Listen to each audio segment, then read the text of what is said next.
સમાચારની શરૂઆત કરીશું હેડલાઇન્સથી।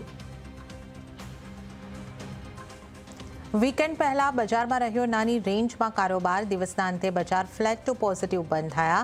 બેંક નિફ્ટીમાં 5%ની તેજી રહી। મિડ કેપનું રહ્યું ફ્લેટ ટુ પોઝિટિવ ક્લોઝિંગ, સામે સ્મોલ કેપમાં રહ્યું સારું આઉટ પરફોર્મન્સ। રિટેલ ટ્રેડર્સને હજુ પણ એફએનઓમાં થઈ રહી છે જોરદાર ખોટ। સેબીના નવા રિપોર્ટ મુજબ FY26માં વાયદામાં આશરે 88% ટ્રેડર્સને થઈ ખોટ। જોકે ગત વર્ષ સામે ખોટમાં 18%નો આવ્યો ઘટાડો। ઓપ્શન્સ બાયર્સની સામે ઓપ્શન્સ સેલર્સને ઓછું નુકસાન। શુગરના વધી રહેલા ભાવને જોતા સરકારે આપ્યા દરેક રાજ્યના સચિવોને નિર્દેશ। શુગર પર સ્ટોક લિમિટને લઈને કડક એક્શન લેવા કહ્યું। શુગરના ફિઝિકલ વેરિફિકેશનના પણ નિર્દેશ।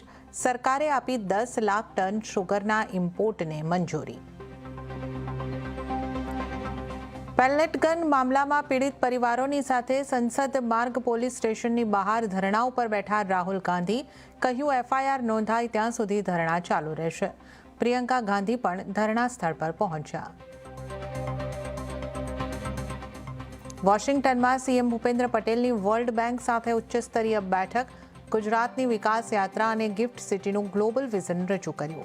વર્લ્ડ બેંકના અધિકારીઓને રાજ્યમાં વિકાસલક્ષી પ્રોજેક્ટ્સ માટે કન્સેશનલ ફાઇનાન્સિંગની શક્યતાઓ ચકાસવા અપીલ કરી।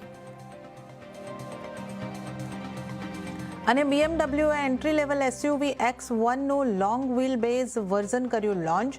વધારે લેગ સ્પેસની સાથે પાછળની સીટ પર કમ્ફર્ટ ઉપર ખાસ ફોકસ। કિંમત 50 લાખ રૂપિયાથી શરૂ।